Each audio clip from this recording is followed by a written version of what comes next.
¿Cómo están? Estamos aquí prácticamente transmitiendo en vivo para la conferencia Psicología Forense para el Congreso Internacional de la Federación Iberoamericana de Abogados. Les doy la más cordial bienvenida. Soy la doctora Raquelín Pérez Terrazas, conferencista internacional, acreditada tanto en los Estados Unidos de Norteamérica en lo que es FACS, Facial Action Coding System, que prácticamente es mucho de lo que vamos a estar abordando en este tema de psicología forense.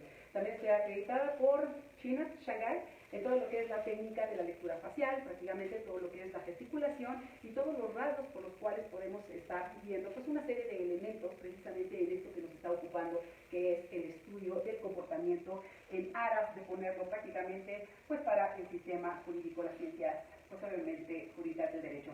Entonces, pues les doy la cordial bienvenida a esta conferencia virtual y pues venga precisamente esto que es psicología forense. Vamos a empezar precisamente a abordar todo esto, que es psicología forense. De formación, soy psicóloga, también tengo estudios profesionales en todo lo que es el área de las ciencias de la comunicación. Tengo la especialidad en psicología prácticamente del comportamiento en lo social.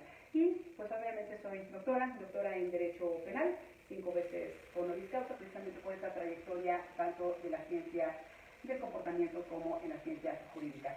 Entonces, el día de hoy que vamos a abordar la psicología forense, pues hay que empezar a desdeñar ambos términos. Cuando estamos hablando de psicología forense, estamos hablando de la ciencia que estudia, ¿qué? Prácticamente el comportamiento. Y entonces es justamente lo que vamos a ver, cómo el individuo es que funciona, cuáles son esas conductas, qué es aquello que hace precisamente para poder tipificar el hecho. Entonces, cuando estamos hablando de tipificar un hecho, es justamente cuando amolda en un tipo penal, precisamente en el Código Nacional de Procedimientos Penales o en cualquier otro dispositivo legal, precisamente para ver si esa conducta que hiciera, pues obviamente está tipificada o no, y entonces tiene punibilidad, esto que quiere decir, pues obviamente se castiga o no. Cuando estamos hablando de psicología forense, estamos hablando de esa ciencia que estudia el comportamiento de los individuos, pero también todos los procesos cognitivos. A la luz del comportamiento y los procesos cognitivos del individuo, se vuelve prácticamente psicología forense porque se va a exponer en un foro. ¿En qué momento? Prácticamente es para darle luz al juzgador sobre una experticia que se tiene sobre este comportamiento de los individuos y sus procesos cognitivos. Cuando estamos hablando de los procesos cognitivos en la psicología, estamos haciendo referencia a varios de ellos, que es justamente la percepción, la sensación, todo lo que es memoria, la atención, aprendizaje, también cuestiones de todo lo que es motivación, emoción, inteligencia, procesos también prácticamente de la cognición, del lenguaje,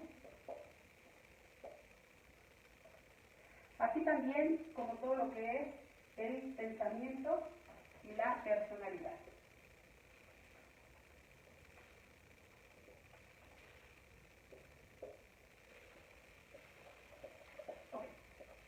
Cuando estamos hablando de todos estos procesos cognitivos, hay que tener en cuenta de qué va cada uno de ellos precisamente para poder arrojar todo el sustento, toda la estructura argumentativa precisamente sobre el estudio del individuo. Cuando estamos hablando de una percepción es todo aquello que entra al sujeto a través de los 5 sentidos.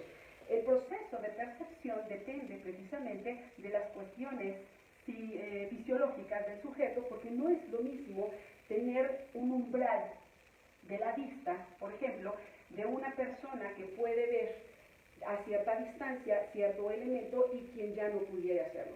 Cuando estamos hablando de los umbrales, estamos hablando de la energía mínima indispensable suficiente para poder entonces generar esa percepción, ese conocimiento de algo que existe en el afuera, y entonces puedo yo darle un un concepto, un constructo, precisamente a través de lo que se ve, de lo que se huele, de lo que se prueba, de lo que se escucha o inclusive también de lo que se toca. Entonces, un umbral es la fuerza mínima indispensable precisamente para poder conocer de algo, de la fuera, del alter del sujeto, y entonces que llegue a una cuestión de interpretación, se le da un significado y se emite una respuesta.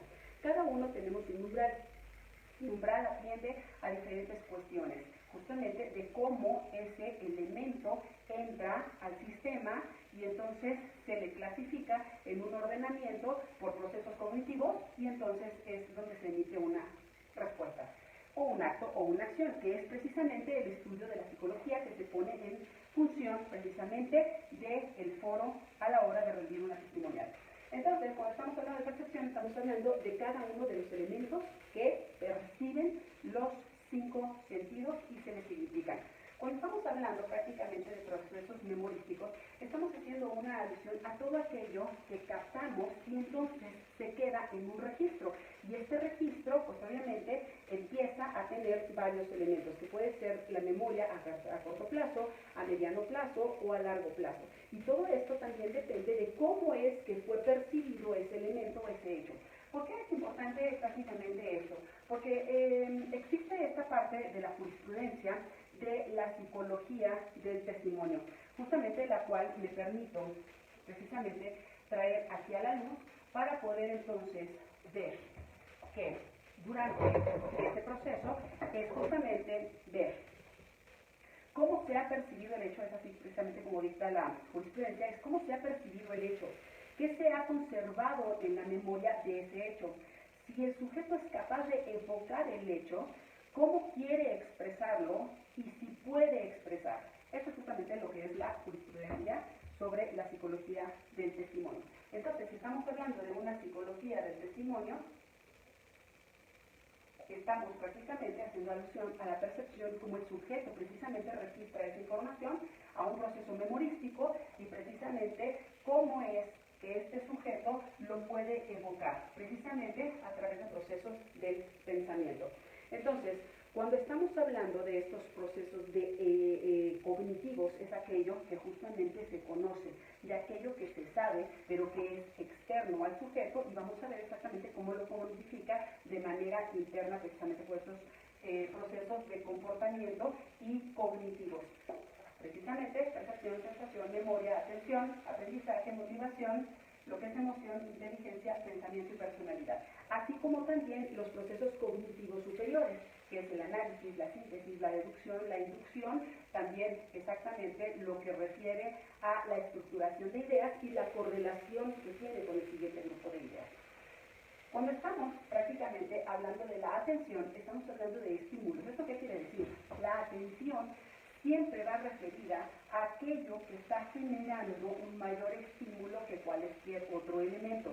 ¿Hacia dónde es donde el sujeto manda o enfoca su atención? Precisamente aquel estímulo que es más fuerte que cualquier otro que pudiera estar en el ambiente.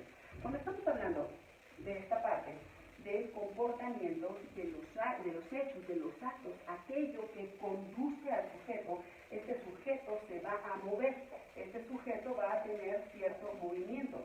Y el movimiento prácticamente desde dónde va a venir, justamente desde aquí, se pone en movimiento desde la emoción. La emoción me va a generar un emotere. Este es justamente el elemento que genera que el sujeto se ponga en acción, en movimiento. Es algo que le motiva para poder entonces efectuar una acción. Y la emoción prácticamente se divide en 4 elementos básicos, que es la alegría, la tristeza, el enojo y la alegría. Entonces, aquí tenemos esta parte donde el sujeto se mueve, acciona. ¿Qué parte es la que le interesa al mundo jurídico? Exactamente todas esas conductas, esos hechos o esos actos que han puesto al sujeto en cierto movimiento donde infringen las normas. Cuando estamos hablando de toda esta parte, estamos hablando de cierto tipo de conductas y justamente las que atienden al orden de la psicología forense son las conductas precisamente asociales, antisociales, parasociales, entendiendo al sujeto como un ser social. ¿Cuál es a la que se le da la punibilidad? Precisamente las conductas antisociales.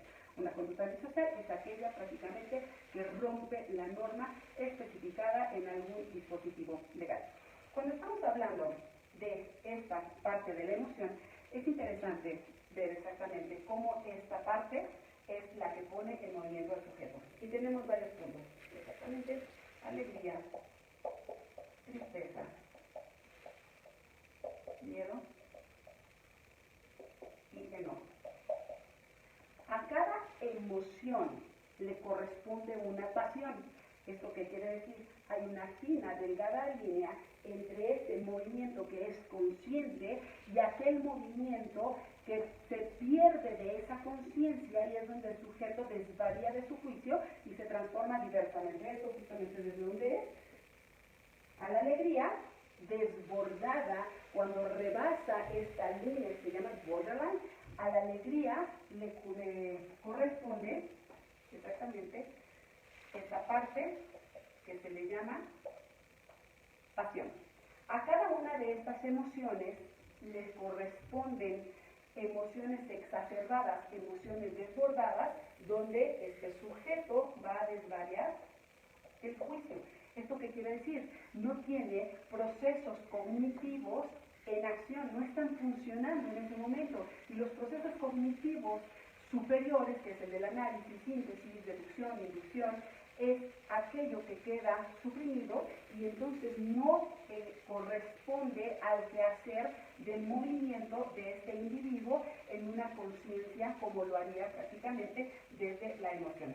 Entonces, cuando estamos hablando de estas pasiones, de estas emociones exacerbadas, de estos desbordamientos prácticamente de la conducta, estamos hablando de una transformación de la conducta del individuo.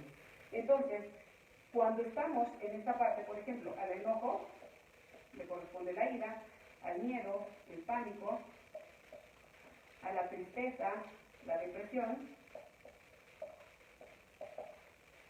y a la alegría prácticamente esta parte desbordada justamente de la euforia.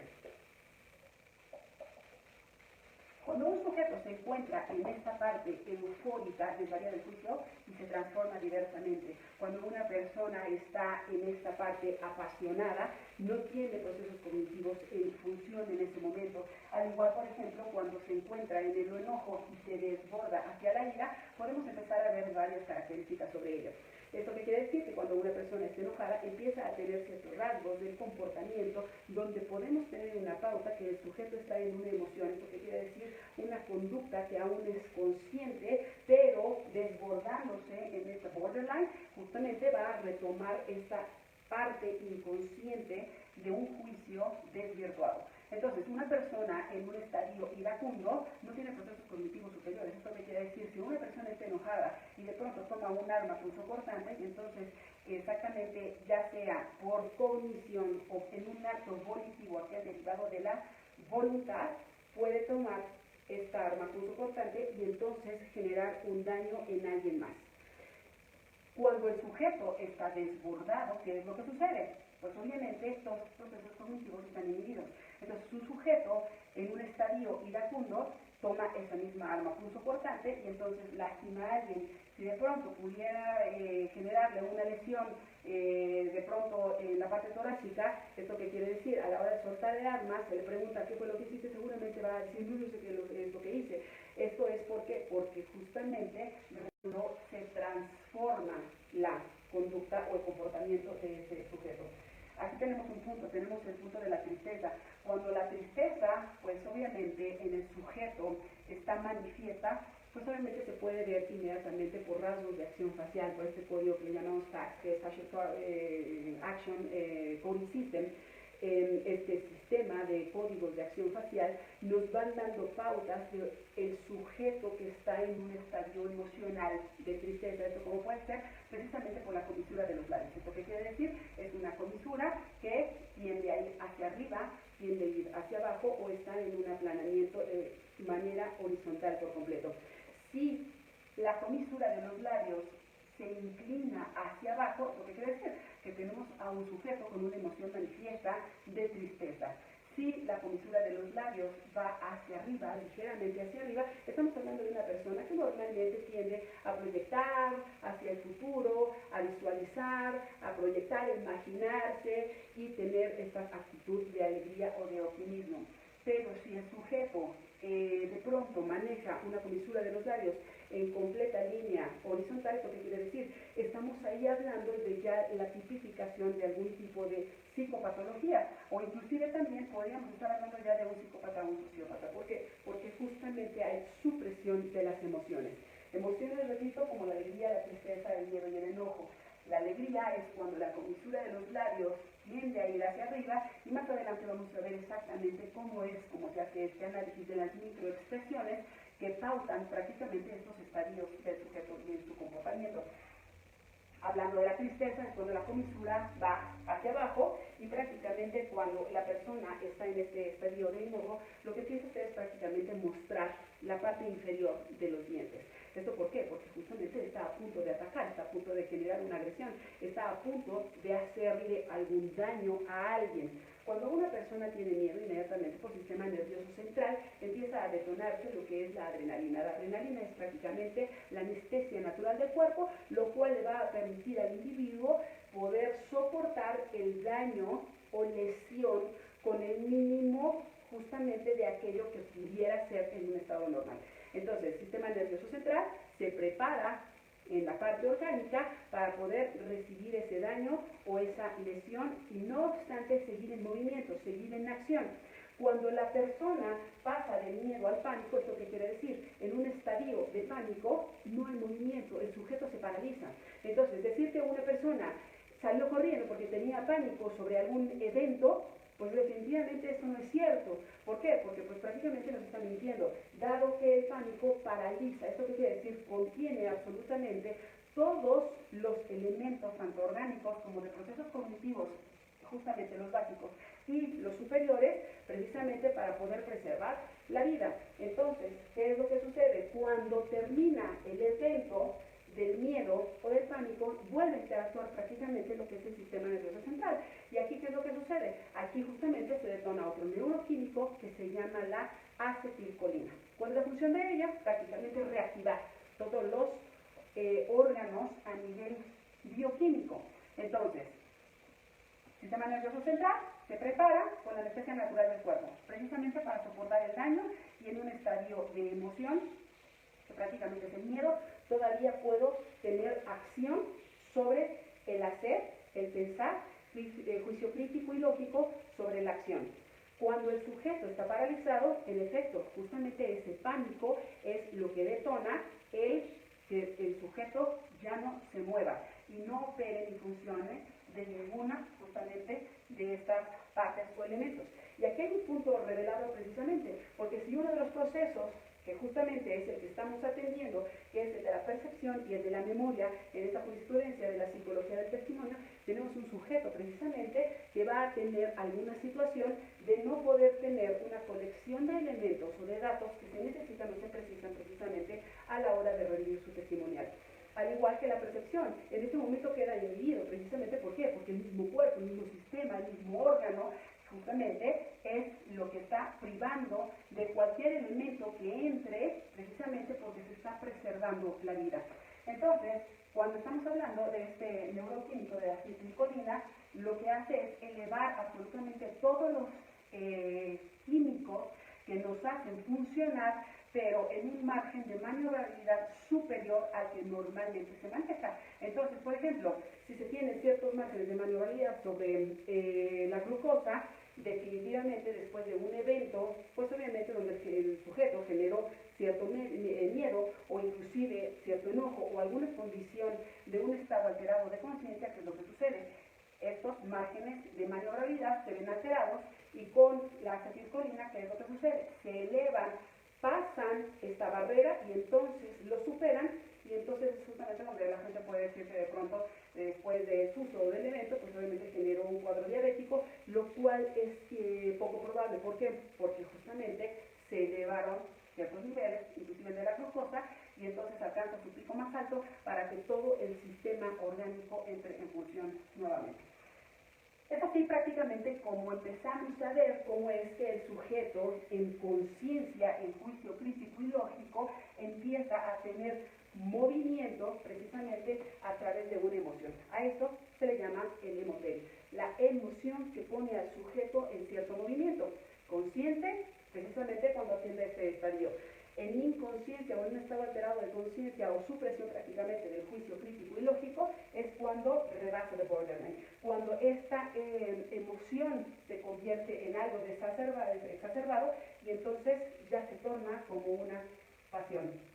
Cuando estamos hablando prácticamente de este otro elemento que es la personalidad, aquí tenemos un punto muy importante. Cuando estamos hablando de personalidad, estamos hablando de la suma de dos elementos. La personalidad es el resultado del temperamento más el carácter. Un individuo tiene una personalidad única. ¿Esto qué quiere decir? Este sujeto, con esta personalidad única, tiene una serie de eventos a lo largo de su vida que es lo que van forjando el carácter. El carácter es aquella serie de elementos, de situaciones por las cuales se va experimentando y entonces se vive cada situación o cada etapa de desarrollo, ya sea en satisfacción o en frustración. Y esto es lo que imprime el carácter. El carácter impera a partir de cómo se maneja una crisis o cierto problema para poder subsanar o llevar esa etapa del desarrollo. Entonces tenemos que la personalidad de este sujeto está pautada por este temperamento.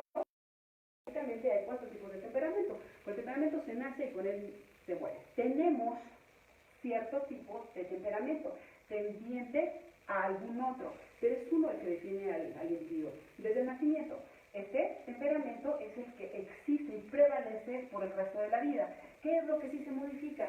Justamente el carácter.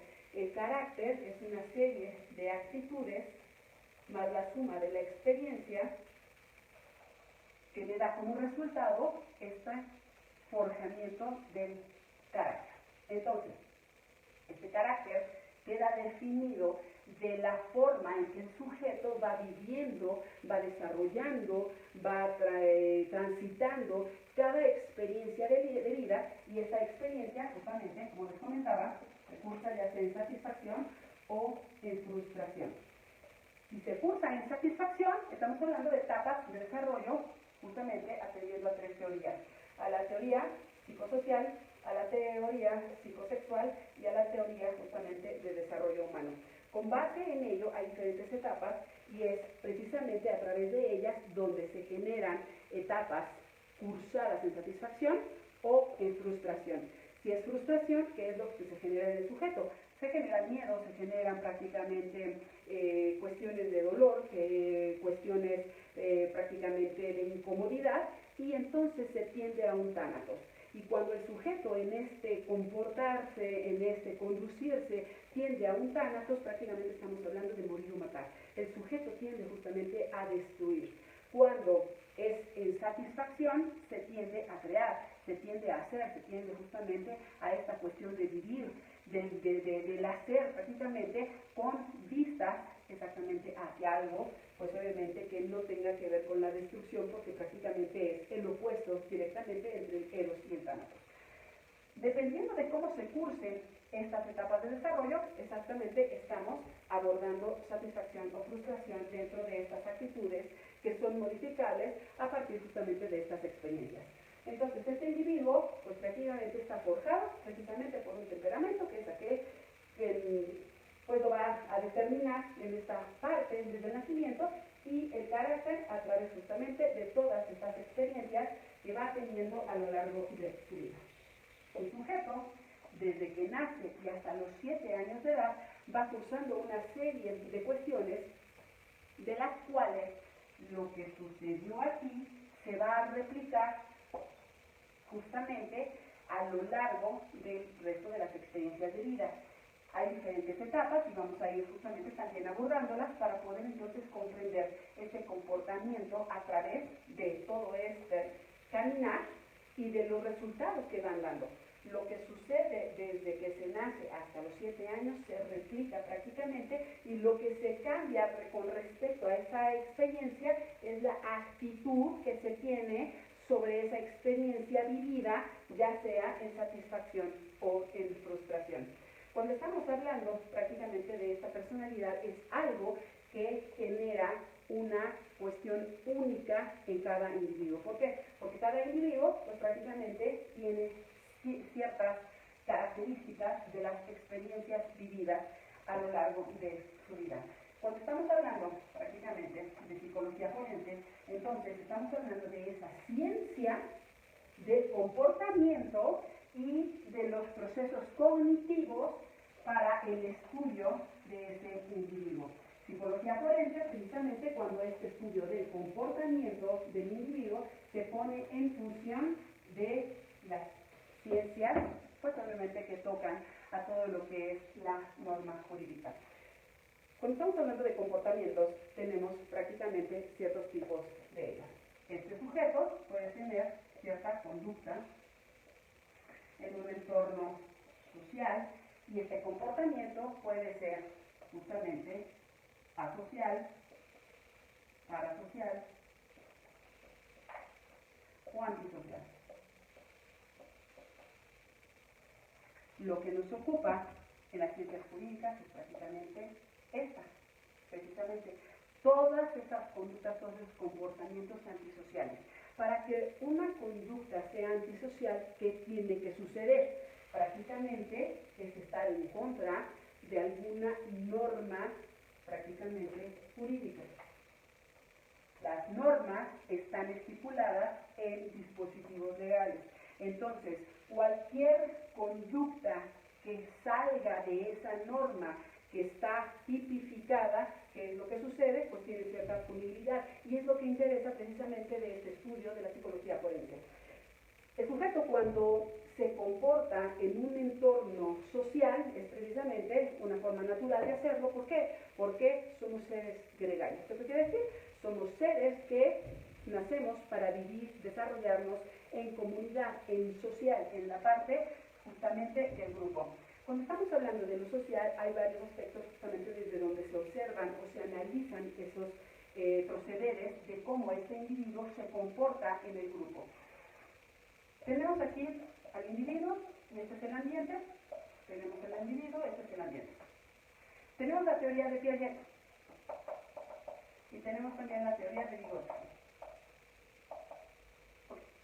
Piaget postula que el individuo tiene toda la capacidad, la fuerza y todo aquello necesario para poder impactar y modificar al ambiente. Vygotsky postula lo opuesto. Dice que el ambiente tiene todas las condiciones para poder impactar al individuo, modificarlo inclusive en ese hacer, en ese conducirse o los hechos que derivan prácticamente de ese comportamiento.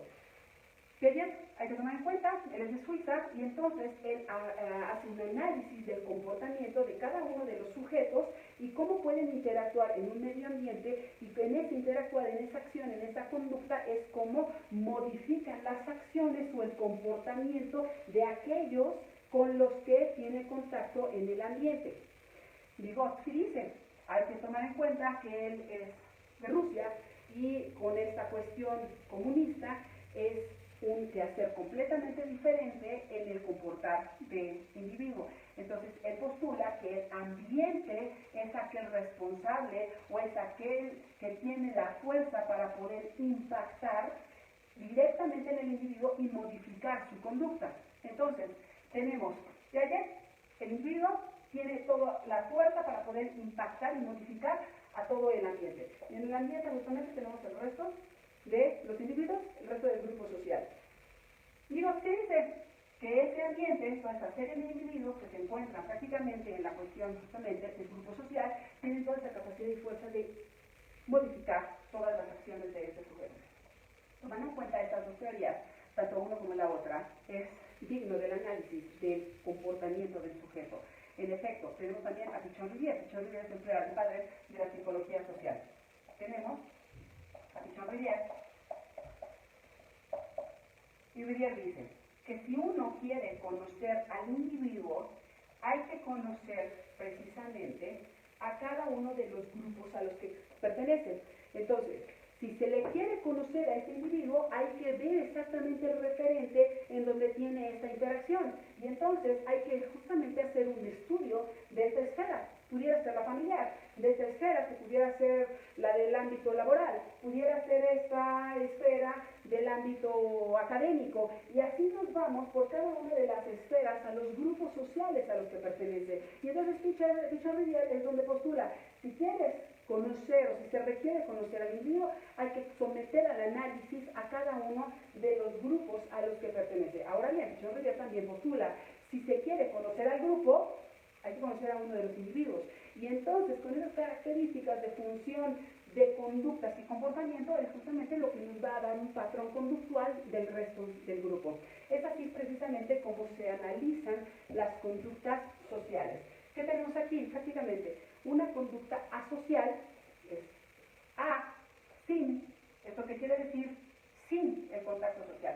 Entonces aquí tenemos un individuo con una conducta social. ¿Esto qué quiere decir? Es un individuo que no tiene contacto con el grupo, no tiene contacto precisamente con lo social. Entonces es sin lo social.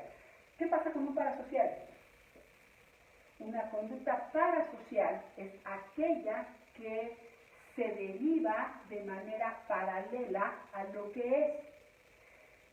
Aquí prácticamente tenemos esta situación. El parasocial tiene una interacción paralela en este quehacer de una realidad y él construye otra realidad precisamente para poder funcionar en lo social. Y es precisamente por eso que es un comportamiento parasocial. Esta es la realidad. Y para poder empezar a diseñar lo que es la realidad, habría que remontarnos también a toda la teoría de Alfred Schutz y empezar a ver exactamente qué es lo real, qué es la realidad. Y conforme a esta construcción social que se hace de la realidad, el sujeto parasocial construye su propia realidad precisamente de manera paralela a la realidad construida por el resto del grupo. Un individuo con una conducta o con un comportamiento parasocial vive y funciona socialmente, sin que pertenezca a la misma realidad del grupo social. El asocial es completamente aquel que se excluye del grupo, que se excluye de ese funcionar social. Ese es el asocial. Parasocial es aquel que tiene esta realidad construida de manera paralela a la que se ha construido socialmente. Esta construcción social de la realidad es aquella que prácticamente ha realizado una serie de normativas precisamente para poder funcionar en el orden del quehacer y de la convivencia del día a día con el resto de los individuos que conforman ese grupo social. Y para eso prácticamente tenemos todos los dispositivos legales. ¿Qué es lo que interesa? Esta conducta, justamente esta, la antisocial, aquella que va o se antepone a toda esta normatividad para el buen funcionamiento de la sociedad. Entonces, tenemos aquí que un sujeto con una conducta parasocial que ha generado una realidad alterna, paralela a la construcción, ¿qué es lo que sucede? Puede estar en una situación de emoción, en un estadio emocional, con una conciencia y juicio crítico y lógico, precisamente en este punto. Pero una vez que hay un estímulo externo que llega y altera este funcionar de los procesos, como bien referimos, uno de ellos, el de la percepción, percibe ese estímulo como dañino o como algo que puede lesionarlo, puede lastimarlo, o inclusive privarle de la vida, a este sujeto parasocial de manera inmediata sale de esta cuestión en la que está y entonces se desborda, y a la hora de desbordarse desvaría de su juicio, se transforma diversamente e inmediatamente rompe con la norma, no en conciencia, sino precisamente en esta cuestión de repeler la agresión, el daño o aquello justamente que puede privarle de la vida, y entonces un parasocial inmediatamente se vuelve un sujeto antisocial. ¿Por qué? Porque justamente cuando rompió la norma, aquello estaba establecido prácticamente en la tipicidad, precisamente donde esa conducta, ese hecho, pues obviamente tiene pues ciertas características que amoldan en un tipo penal. Y justamente lo que se castiga.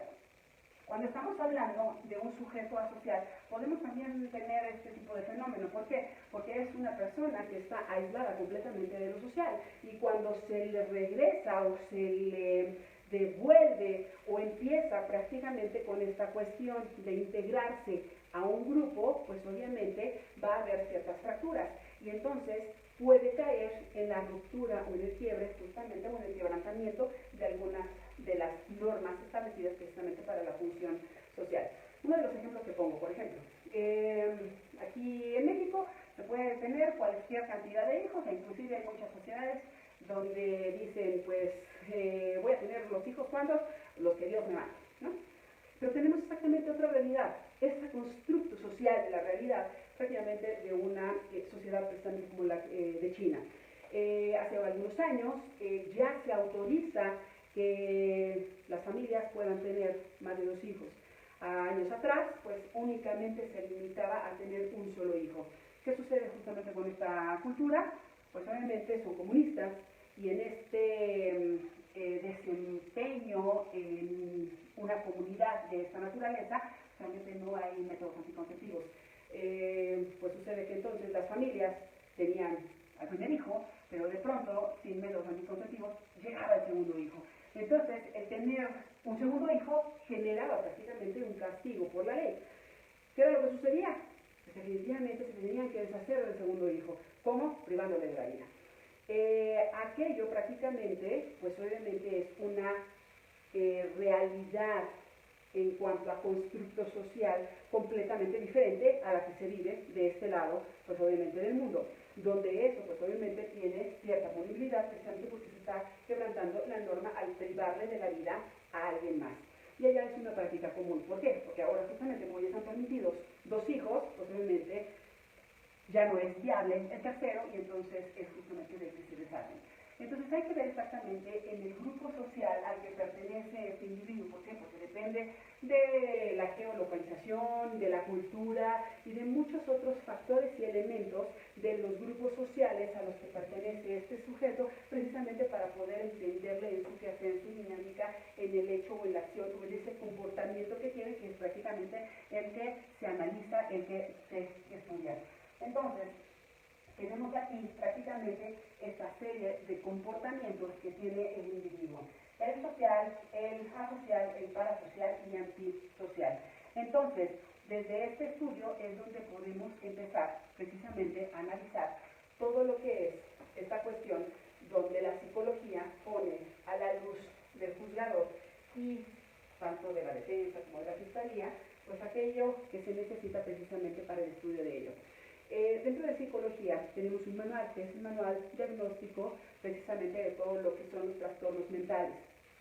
Aquí es importante revisar que para poder tener un fundamento estructurado, sustentado, el manual al que se recurre se llama DSM, dentro de psicología. El DSM tiene varios elementos que hay que precisar. DSM, justamente el que se ocupa el día de hoy, es el DSM-5, que es el manual diagnóstico y estadístico de los trastornos mentales, el que se ocupa prácticamente ahorita porque es el 5, es el que está liberado y es el que está autorizado. Pero tenemos un DSM-3, tenemos un DSM-4, tenemos un DSM-4 revisado. Entonces, cuando alguien quiere fundamentar, argumentar, sustentar desde un DSM anterior al 5, ¿qué es lo que tenemos? Tenemos prácticamente una serie de cuestiones que no están contempladas ya precisamente para poder tener veracidad de aquello justamente que se va a proponer.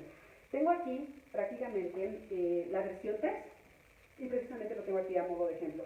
Este es el manual diagnóstico prácticamente de todo lo que son los trastornos mentales. DSM-3. Si alguien fundamenta o sustenta desde un DSM-3 en una testimonial y quiere precisamente apoyarse aquí Aquí tenemos como ejemplo donde la homosexualidad aún está tipificada precisamente como trastorno mental.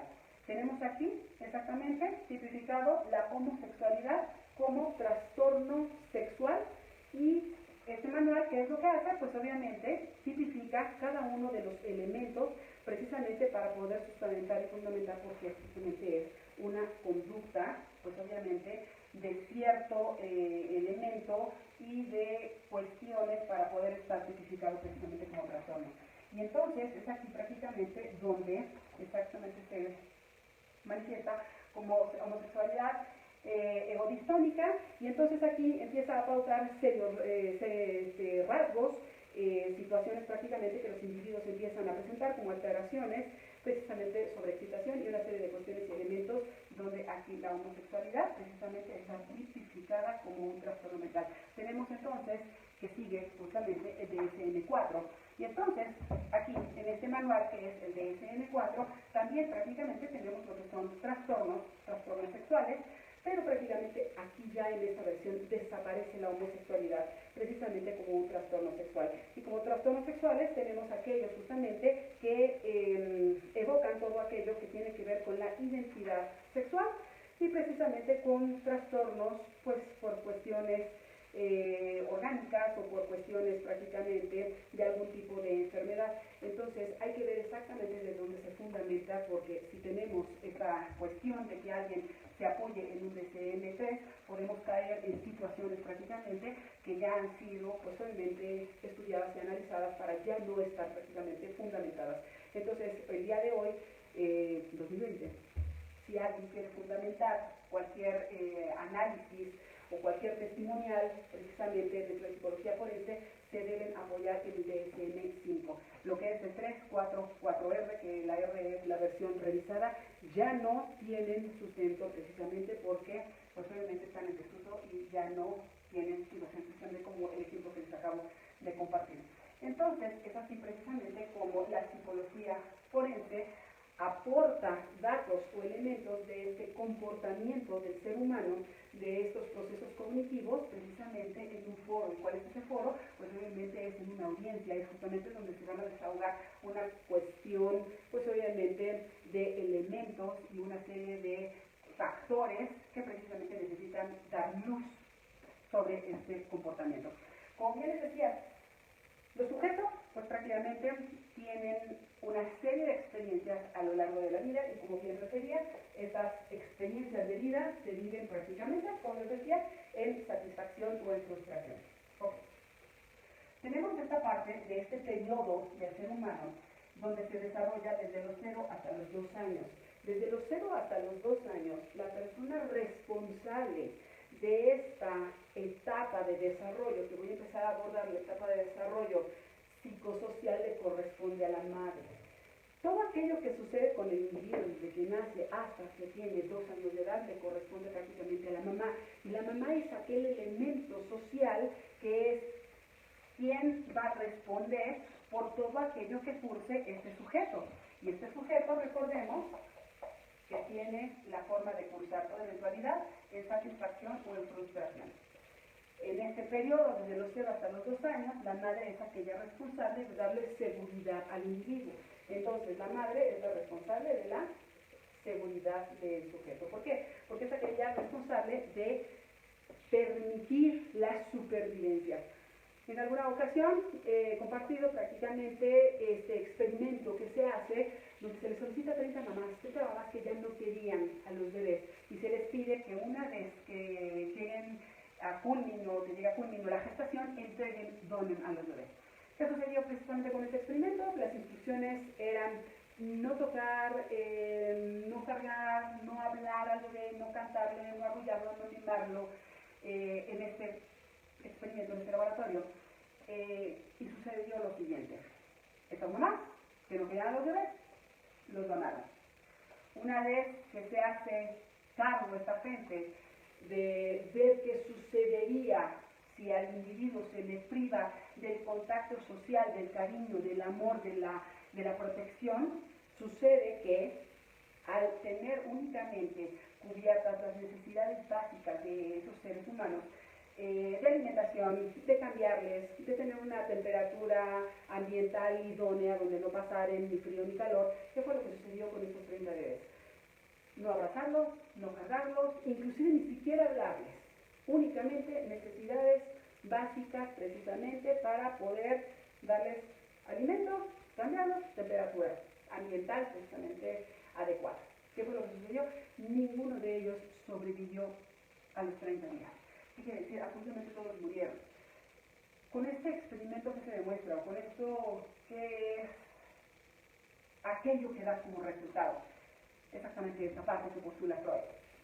Todo ser humano tiende a una línea caótica, que es una línea de equilibrio, justamente que nos domina entre el caos y el orden. Cuando el caos es desbordado, precisamente tiende hacia tánatos, o, si se puso en satisfacción, hacia lo que es el eros. El eros es la vida, es el amor. Tánatos es el dolor y es la muerte. Entonces, a la hora de cursar cada una de las etapas, exactamente desde donde se está, desde una situación de frustración o desde una situación de satisfacción. Si se cursan en frustración, ¿qué es lo que existe? Existe el dolor, existe el miedo, existe prácticamente la insatisfacción y como resultado tenemos morir a matar. Entonces es desde que nacemos donde la madre es la responsable psicosocialmente hablando en esta etapa de desarrollo que se transita desde que se nace hasta los 2 años. ¿Por qué? Porque es justamente quien va a proveer la permanencia y la subsistencia del individuo. Está demostrado que existe el sufrimiento fetal desde la gestación, se empiezan con ciertos procesos donde está la placenta, y entonces la placenta es aquel órgano precisamente que se encarga de recibir todos los nutrientes que van a pasar al bebé precisamente para su pleno desarrollo, e inclusive todo aquello que el bebé no necesita lo devuelve a través prácticamente de este cordón que va justamente hacia la placenta para poderlo filtrar justamente de aquello que también necesita. ¿Qué es lo que sucede? Se diagnostica sufrimiento fetal precisamente cuando esta placenta, que en condiciones normales debiera tener un color rojizo o un tono inclusive café, nace el bebé y entonces esa placenta se torna pues obviamente de un color verdoso, un color inclusive hasta grisáceo. ¿Y esto justamente qué es lo que nos da? Pues obviamente un diagnóstico de sufrimiento fetal. ¿Por qué? Porque justamente es ahí donde se depositaron una serie de toxinas que no necesitaba el bebé para su pleno desarrollo, pero aquello justamente que el bebé empezaba a tener, pues obviamente como situación tóxica para su organismo, los liberaba a través del colon y entonces los depositaba en la placenta. ¿Qué es lo que sucede aquí? Se empieza a sufrir desde antes de nacer y exactamente quién es la parte que tiene el impacto directo. La mamá. Cuando se nace, hay un fenómeno que se llama el fenómeno de impronta, que es aquel vínculo con todo aquello justamente que se presenta al nacer. Y dependiendo cómo se vaya cursando este contacto, este primer contacto, es precisamente el quiebre que empieza a tener el ser humano, ya sea en satisfacción o insatisfacción. Hay ocasiones que los bebés pues son muy esperados, son muy deseados e inmediatamente nacen, pues obviamente se les carga, se les quiere, se les mima y finalmente es cuando se cursa en satisfacción hacia el amor, hacia Eros, hacia el crear esta primera experiencia. Pero ¿qué es lo que sucede? Hay muchas ocasiones donde esos bebés son bebés no deseados, son productos tal vez de una violación, son producto de algo que realmente no deseaban, y entonces aquí empieza este curso de lo que se le llama o se le tipifica la depresión postparto. La depresión postparto prácticamente se traduce en una situación de no querer hacerme cargo en cuestión consciente de aquello que implica una responsabilidad de desarrollar una nueva vida, para lo cual se puede justamente pues eludir desde el punto de vista ya sea físico, ya sea emocional, psicológico, o alguna situación prácticamente donde impide este contacto que se debe tener con este bebé desde que nace hasta los 2 años de edad. Una vez que se culminan esos 2 años, empieza prácticamente esta otra etapa donde le corresponde ahora al padre. Al papá le corresponde desde el primer año de vida hasta los 3 años de vida. En esta etapa es el padre el encargado de generar en la criatura, el individuo, en menor en desarrollo que, pues, igual, curse en satisfacción o en frustración lo que le corresponde precisamente, y es aquí donde nace la vergüenza. Dependiendo de aquello que se curse con el padre o el referente de padre, porque a falta de padre simplemente hay un referente que se le llama imago paterno. Esta imago paterna pues la puede tener cualquier figura paterna que esté cerca del menor, que puede ser el abuelo, puede ser el tío, puede ser el hermano mayor, puede ser inclusive hasta un profesor. Y esa relación que se tiene con este ente que cubre esta parte de referente paterno, ¿qué es lo que sucede? Es aquello que le genera vergüenza o no al sujeto. Cuando el individuo cumple 3 años, hay 2 complejos, pues prácticamente, que están en curso. Y nuevamente en satisfacción, en insatisfacción. Y esos complejos se denominan el complejo de Edipo y el complejo de Electra. El complejo de Edipo es aquel que le corresponde al niño varón, el complejo de Electra es aquel que le corresponde a la niña. Estoy hablando de menores de 3 años de edad. El complejo de Edipo es aquel justamente donde este niño de 3 años varón no se enamora de la madre. Busca el cariño, el afecto, el amor de la mamá. Esta niña de 3 años de edad, en el curso de este complejo, que es el complejo de Electra, no se enamora del papá. Si alguno de los dos se enamora de estas figuras, paterno como materno, estamos hablando ya de una patología que se está cursando prácticamente en insatisfacción, y al cursarse en insatisfacción se tiende a morir o matar precisamente desde el patrón de Tánatos. Esta niña, ¿qué es lo que busca? Busca el amor, el afecto, la atención, el cariño del padre.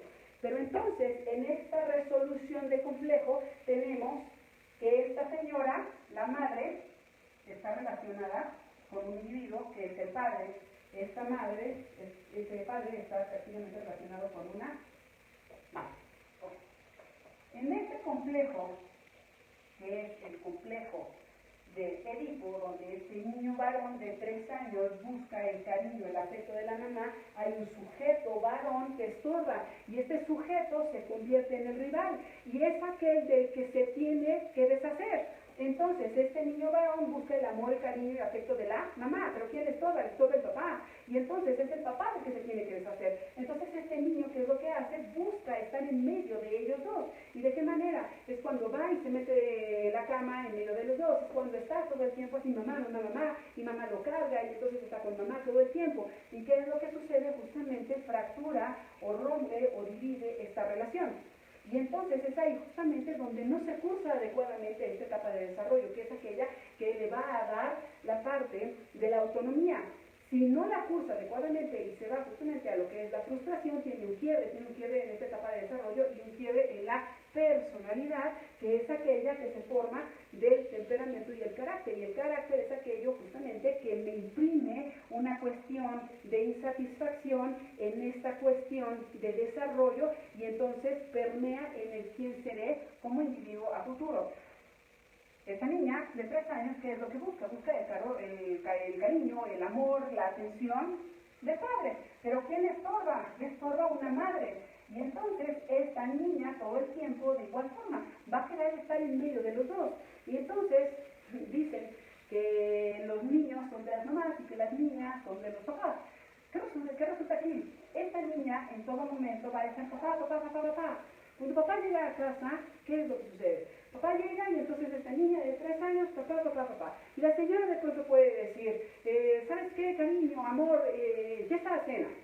Ah, sí, espera, mi niña, mi princesa, mi chiquita, mi linda y todo ello. Y está en una cuestión prácticamente de apego hacia la niña, y prácticamente todo el tiempo está con la niña. Entonces esta niña, a la hora de quererse resolver, ¿qué es lo que está sucediendo? Esta pareja no está prácticamente dándole una identidad a ese menor precisamente para hacerle sentir útil, necesario, valioso, importante y reconocido. Si no se resuelve esto en esta etapa precisamente, que es a los 3 años de edad, ¿qué es lo que sucede? Tiene un impacto negativo inmediatamente en la siguiente edad, que es desde los 13 hasta los 17 años, que en este bloque es prácticamente donde se genera la identidad o la difusión de la identidad del individuo. Aquí estamos hablando de identidad, finalmente, de quién soy yo. Y este yo es aquel justamente que se fractura hacia un tánatos de morir o matar precisamente si no se resuelve precisamente en estos complejos. ¿Por qué? Porque a los 3 años es donde yo me voy a sentir importante, útil, necesario, valioso y reconocido.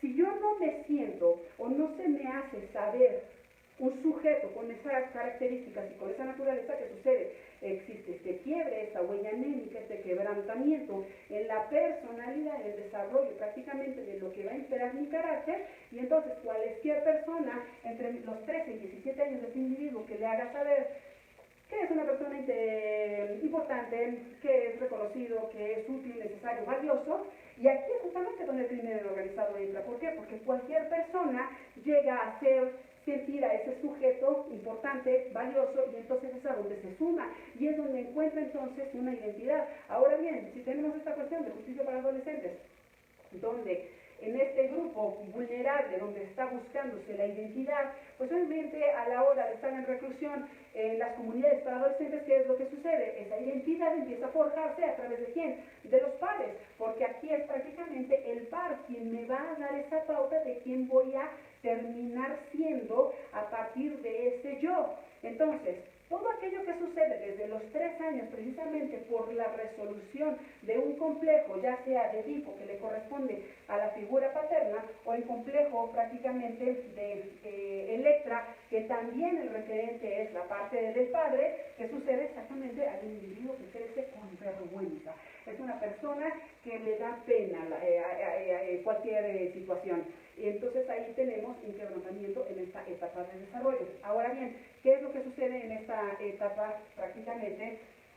Que va desde los 3 años hasta los 6. Desde los 3 años hasta los 6, ¿a quién le corresponde esa interacción social precisamente que quebranta en crisis, ya sea precisamente tendiente hacia la frustración o cursar la insatisfacción? Cuando estamos cursando entre los 3 y los 6 años, ¿a quién le corresponde el núcleo familiar? Entonces, aquí es donde la familia entra, y es ahí donde está el tío, donde está la abuela, donde está pues toda esta parte que acompaña al individuo y donde se le forja prácticamente de lo que es la creatividad o el ensimismamiento. Si se cursa en satisfacción, tenemos un individuo pues con esta cuestión de querer hacer, de darle nueva solución a algún tipo de problema, precisamente desde ¿dónde? Desde la creatividad. Si no se atiende prácticamente, el sujeto en sí mismo únicamente va para sí mismo hacia adentro y no tiene una correlación con algo que tenga que ver con el referente alterno o externo que me da un parámetro social. Entonces, entre los 3 y los 6 años, ¿qué es lo que sucede? La familia es justamente quien pauta esta parte. Desde los 6 años aproximadamente hasta los 12, tenemos este otro bloque que a quien le corresponde es a la escuela. Y es aquí prácticamente donde el sujeto está cursando la primaria y es donde se generan los más grandes complejos. Aquí es justamente donde nacen los más grandes complejos de este individuo, donde en este entorno escolar lo mete en una caja con una etiqueta y difícilmente puede liberarse de ella el resto de la vida. Cuando se está en esta etapa, desde los 6 a los 12 años, hay una cuestión prácticamente donde se le conoce como la cuestión de la industriosidad. ¿Esto qué quiere decir? La industria precisamente es aquello que con cualquier elemento que se tiene se hace más, ya sea material, ya sea humano, y entonces se multiplica y se ve un quehacer. Esta es la parte industriosa. ¿Qué es lo que sucede precisamente con este quiebre que tiene que ver con la escuela? En Estados Unidos se estudia desde first grade hasta 11th grade, esto quiere decir desde primer grado hasta 11º grado. Aquí en México se estudia desde primero hasta sexto de primaria. En Estados Unidos desde first grade hasta 11th, ¿qué es lo que sucede? Se da la materia de emerging leadership, esto que quiere decir liderazgo emergente. Entonces, con esta pauta, a sabiendas de las crisis por las cuales el ser humano va enfrentando en satisfacción o en frustración, Estados Unidos es quien forja a estos estudiantes desde liderazgo. Aquí en México la usanza es precisamente el apodo, el bullying, la etiqueta, el gordo, la flaca, el cuatro ojos, la jirafa, el canelo, N cantidad de etiquetas que van justamente en detrimento de aquel quien soy yo en un futuro. Y entonces es ahí justamente donde este dolor, este miedo, esta insatisfacción justamente genera la frustración, la cual en algún momento se va a tornar hacia un tánatos, que es morir o matar. Y justamente desde todas estas etapas no se le va a privar de la vida a la madre, al padre, al núcleo familiar o a alguien en la escuela en una situación de conciencia, sino es justamente cuando se alteran estos procesos cognitivos que pautamos al inicio y es parte de los procesos cognitivos superiores, donde quedan inhibidos y hay un estado alterado de conciencia y es justamente donde sí se les priva de la vida.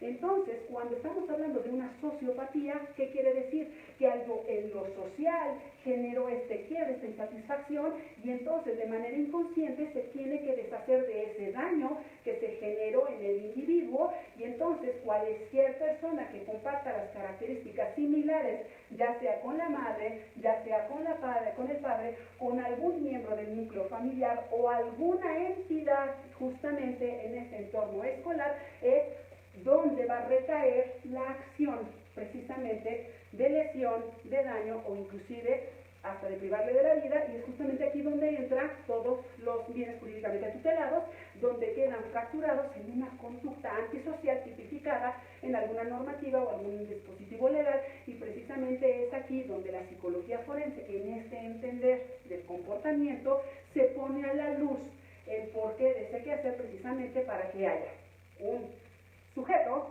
precisamente, que genera una acción en un pasivo, que es quien recibe la acción, y es precisamente empezar a esbozar desde el análisis qué fue lo que sucedió precisamente con ese comportamiento.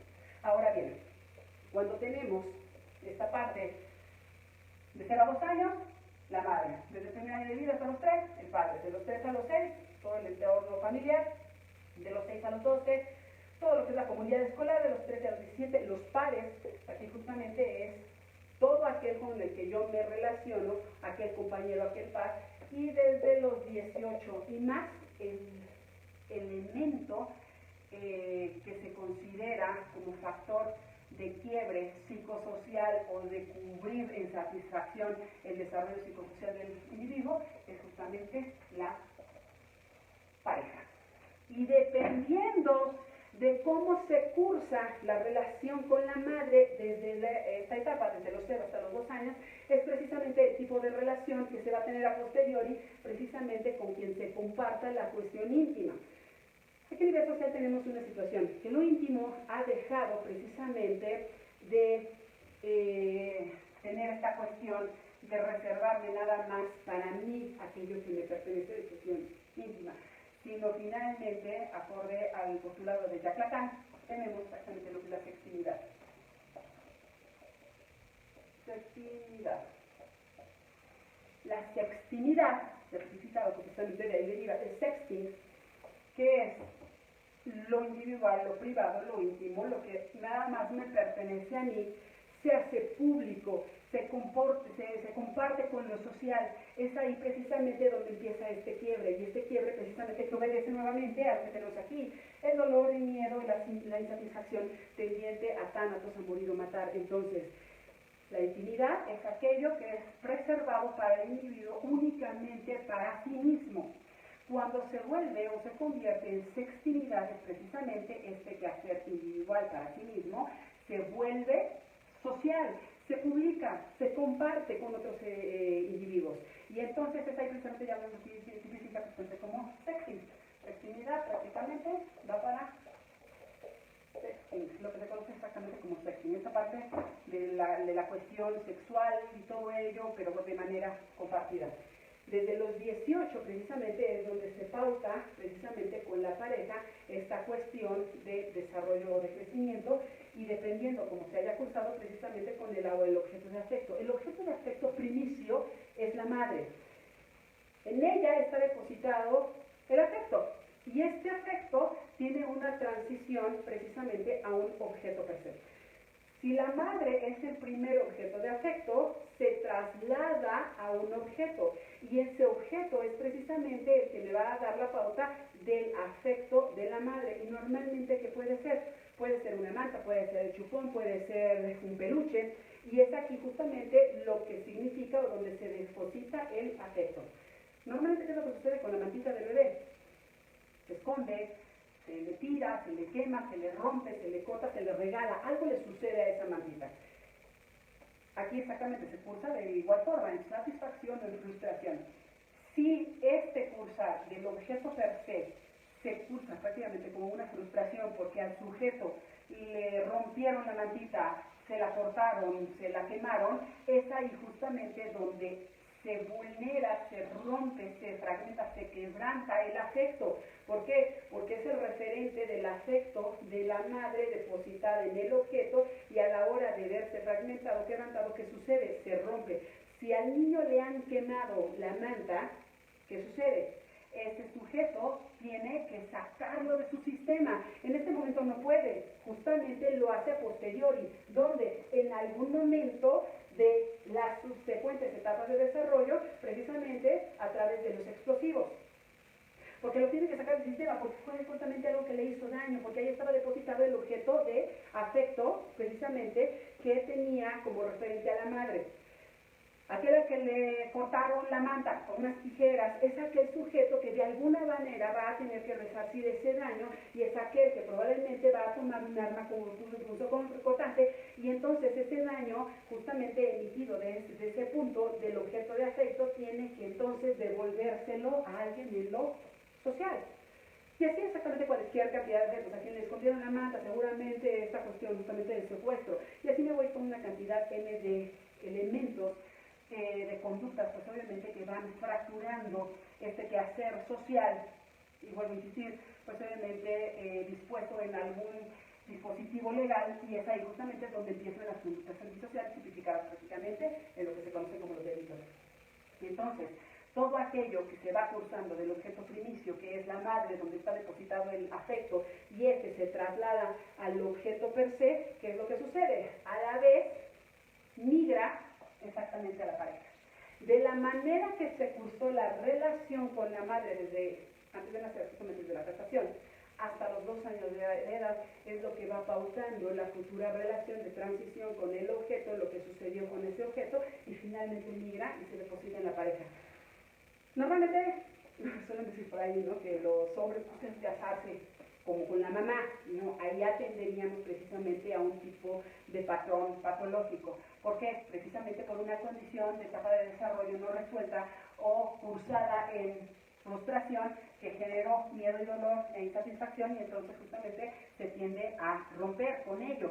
Entonces, ¿qué es lo que sucede? De manera inconsciente se elige a alguien que comparta características similares con quien se cursó esa etapa en frustración y es así como se quiere de manera inconsciente resolver el daño causado que generó inseguridad y la seguridad es la que se busca el resto de la vida precisamente a través de una pareja. Ahora bien, cuando estamos hablando de esta etapa de escolar entre los 6 y los 12 años, como bien decía, se generan los más grandes complejos.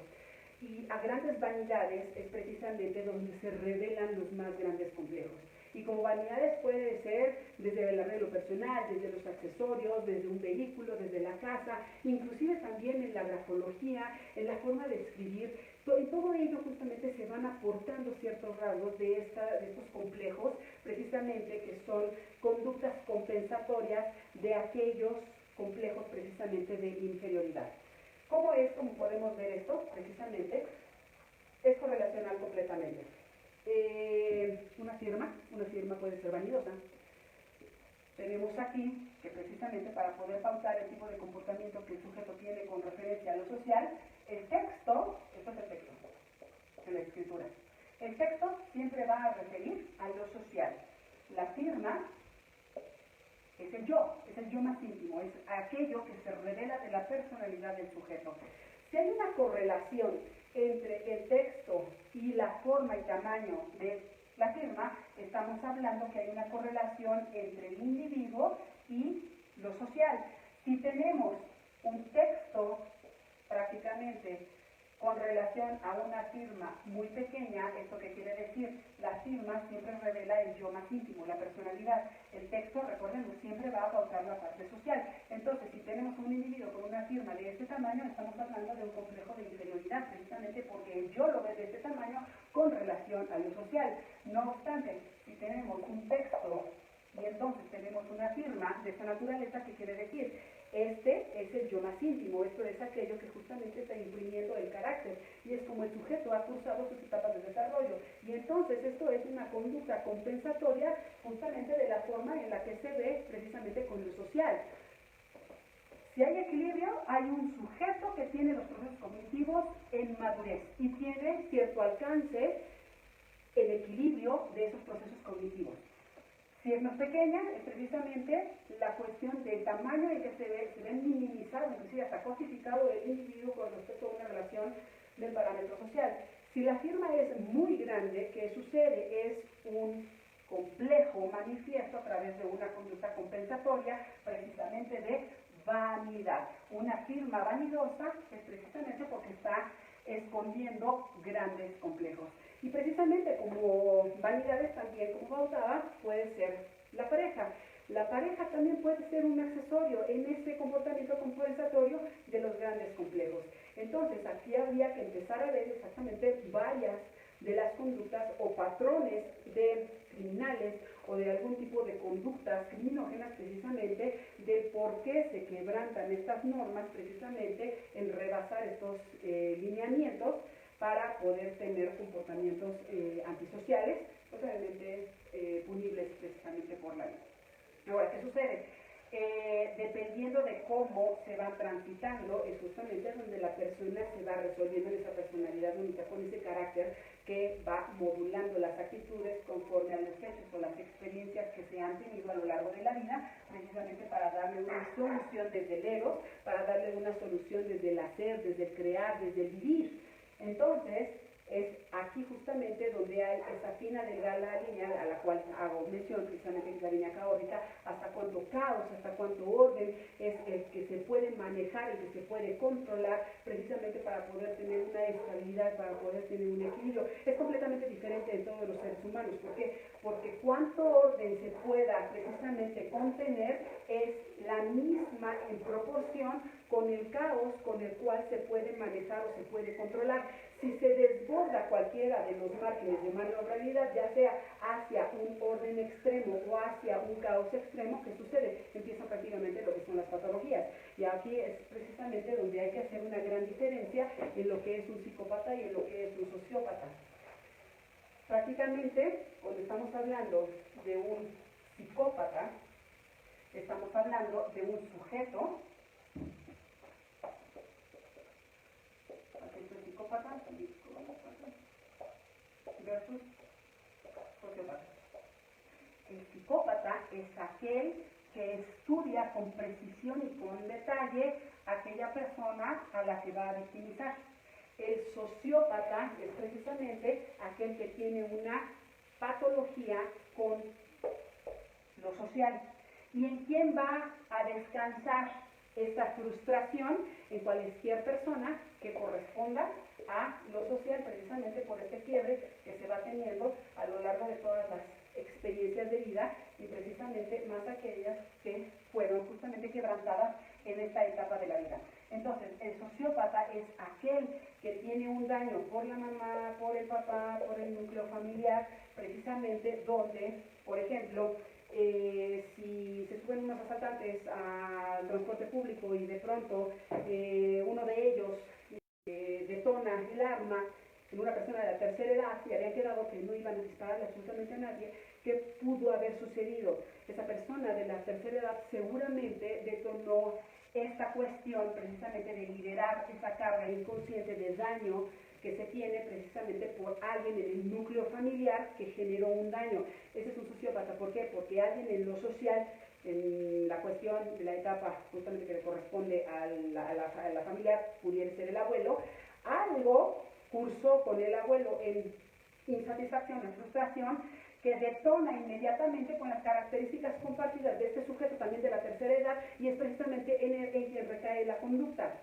precisamente si el abuelo abusó sexualmente de él durante la infancia, ¿qué sucede? Precisamente alguna característica compartida es precisamente lo que detona el estímulo y es exactamente a quien se le priva de la vida o a quien se le lesiona o a quien se le hace daño o se le vulnera el bien tutelar. Lo mismo puede pasar precisamente si durante la etapa escolar una maestra genera algún tipo de insatisfacción o frustración en el sujeto en ese momento lo reserva, lo guarda de manera inconsciente y ¿qué sucede? A posteriori, en alguien en lo social, en cualquier persona que detone ese estímulo sobre el cual va a recaer la conducta de ese quiebre social, en alguien en lo social, justamente se convierte en el sociópata. El psicópata es aquel justamente que perfila, que perfecciona precisamente cada uno de los detalles para poder dañar a alguien. Esa es la gran diferencia justamente entre un psicópata y un sociópata, dependiendo de todas estas etapas de vida desarrolladas a lo largo de la vida, precisamente en satisfacción o en frustración. De igual forma, tenemos también las etapas de desarrollo, que son aquellas que le corresponde a la teoría de Freud, que son las pautadas desde la teoría psicosexual, donde tenemos que desde que se nace hasta el primer año de edad, estamos hablando de las etapas psicosexuales, y desde que se nace hasta el primer año de edad tenemos todo lo que es la etapa oral. En esta etapa oral, el placer, la satisfacción está depositada en una zona erógena por cada una de las etapas, pero en esta en particular, en la oral, está depositada en la boca. Entonces, en la boca es donde se encuentra la satisfacción, y la satisfacción desde donde se da precisamente desde succionar. La succión es lo que genera el placer, y entonces la zona erógena es la boca. ¿Qué sucede? Sobre los 5 o 6 meses de edad del individuo empieza el proceso de dentición. El proceso de dentición, ¿qué es lo que genera? Genera muchísima comezón en las encías. ¿Por qué? Porque el diente está precisamente por protruir y entonces a la hora de romper la encía o querer salir empieza a generar mucha comezón. ¿Qué es lo que sucede? Pues obviamente hay que generar algo precisamente para poder inhibir tanta comezón, y es ahí donde a veces se le da la zanahoria o se le dan las mordederas. Ahí hay otro tema exactamente donde llega la abuela y también con un poco de brandy, ¿no? Le ponen el encía para que se le quite la comezón. Aquí, ¿qué es lo que sucede? Hay que cuidar exactamente qué es lo que pasa. ¿Por qué? Porque del succionar esa parte placentera, precisamente por la lactancia, por amamantarse, ¿qué es lo que sucede? Se convierte en el placer al morder. ¿Por qué? Porque es satisfactorio. ¿Por qué? Porque está justamente liberando esa comezón que se tiene.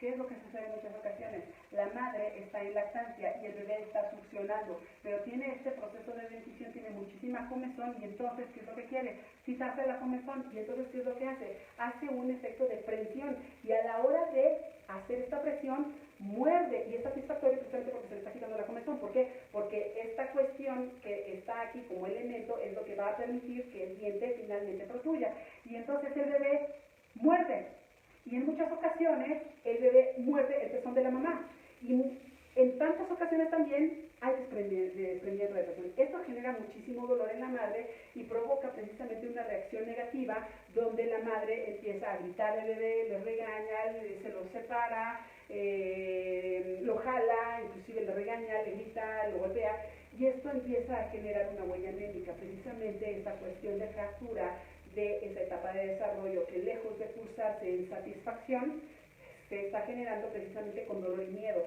y ese dolor y miedo va a provocar una reacción precisamente hacia el tánatos, que es la de tender a morir o matar precisamente por esa cuestión.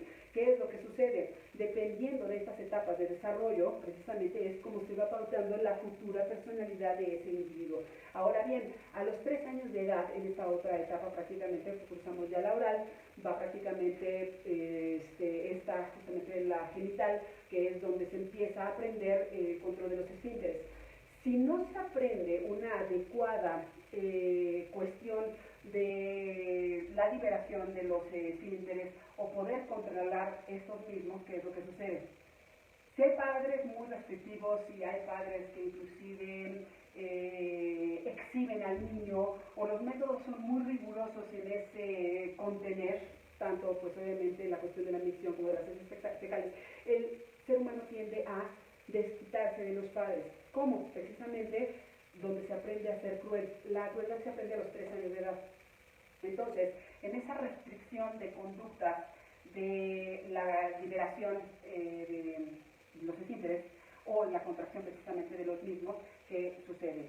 Hay niños que toman las heces fecales y empiezan precisamente a batir las paredes en aras de castigar precisamente, de demostrar exactamente quién tiene el control.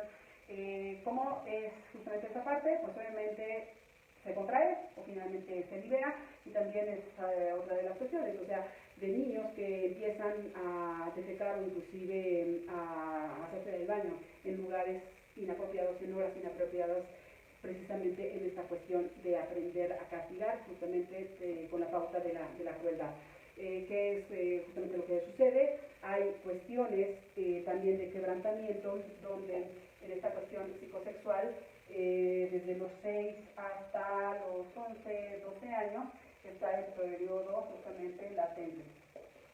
Así de 0 a 1 es el oral, de más o menos el primer año hasta los 3 está prácticamente la siguiente etapa psicosexual, donde precisamente tocamos esta parte exactamente fálica, y aquí nos toca la latente. ¿Qué es lo que pasa en la latente? Es lo contrario a lo manifiesto. Cualquier conducta sexual manifiesta en un individuo, en un menor, entre los 6 y los 11, 12 años, quiere decir exactamente que ya hubo algún tipo de tocamiento, algún tipo de acercamiento del tipo sexual. ¿Por qué? Porque en esta etapa prácticamente la misma palabra lo pauta, es latente. No hay cuestión sexual manifiesta. Es así como funciona el corazón, exactamente está latiendo, y esos latidos están de manera permanente, están tum, tum, tum. Y de manera consciente no sabemos que está funcionando, no obstante sí lo está. Pero a la hora de hacerlo manifiesto es precisamente donde pudiéramos causar inclusive una taquicardia, precisamente porque entonces ya hay algún tipo de disfunción en ese latir, y entonces nos hacemos conscientes justamente de que el corazón está pues obviamente latiendo más rápido. Pero mientras tanto es exactamente un periodo de latencia, porque quiere decir que está, ahí está, ahí está, ahí está, ahí está, ahí está. Cuando la sexualidad se manifiesta precisamente en esta etapa, es precisamente porque hay o está existiendo abuso sexual infantil, precisamente porque es una etapa latente, porque la siguiente etapa precisamente corresponde a la genital, y la genital va desde los 11 a 12 años y más, precisamente donde ya se manifiesta toda esta actividad sexual, pero mientras tanto no. Y entonces aquí hay que ver exactamente de esta cuestión del abuso sexual infantil. Cuando un menor es abusado sexualmente en la infancia, es cuando desarrolla esta cuestión parasocial, este comportamiento parasocial del cual hablábamos precisamente, donde existe una realidad que es un constructo de lo social sobre aquello que está pasando en el ambiente, y el niño abusado sexualmente durante la infancia, ¿qué es lo que sucede? Crea una realidad alterna, crea una realidad paralela a aquello que realmente le está sucediendo en este momento. Y entonces en esta realidad paralela es donde se fuga en una cuestión idealizada de algo que no puede entender o acomodar de lo que está sucediendo precisamente en ese momento. Y entonces es justamente donde muchas veces el abusador le da un juguete, o el mismo niño empieza a crear precisamente realidades mediante fantasías, precisamente por no estar en el momento en lo que está tocándole en esa defragmentación de situaciones, elementos que todavía no sabe manejar o no entiende o no puede acomodar en ese momento. Entonces son muchas situaciones donde podemos ver que en esta etapa, entre los 6 y 11, 12 años, podemos ver exactamente que hay algún tipo de abuso sexual. ¿Qué es lo que pasa precisamente con las niñas? Las niñas que han sido abusadas sexualmente durante la infancia detonan conductas de autolesión precisamente en la etapa adolescente, en esta que pasábamos precisamente a partir de los 12 años, desde los 13 a los 17 años, donde se está buscando la identidad, donde se está buscando realmente el quién es, el yo mismo, el yo individual, o se hace una difusión de la misma.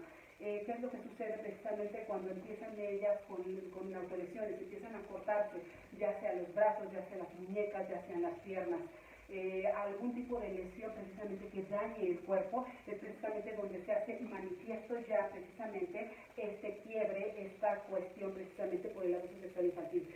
El varón, en cambio, que ha sido abusado sexualmente durante la infancia, tiende a precisamente reprimir esa conducta precisamente y tratar de acomodarla, pero finalmente ¿en quién lo va a devolver? En alguien, exactamente en lo social, o definitivamente va a hacer precisamente ese daño por ese dolor, ese miedo precisamente del cual hablábamos, tendiente a tánatos, y puede también darse la situación de repetir el patrón de conducta precisamente porque es ahí donde se generó esta cuestión de no entender qué estaba pasando en una cuestión donde definitivamente tenía que estar en estado latente y no manifiesta precisamente desde lo sexual. Es así como definitivamente van muchísimas etapas del desarrollo donde van pautando quién termina siendo ese individuo y por qué definitivamente termina quebrantando pues diferentes patrones de convivencia social precisamente pautadas en alguna normatividad, en leyes especiales generales o el mismo Código Nacional de Procedimientos Penales, para desde esta ciencia precisamente de la psicología, de este quehacer del comportamiento humano y de los procesos cognitivos, poder dar este elemento de ayuda precisamente hacia el juzgador y las ciencias jurídicas. Es así precisamente como realmente les doy las gracias por estos minutos compartidos. Es para mí un privilegio, como siempre, compartir con ustedes este escenario, este foro.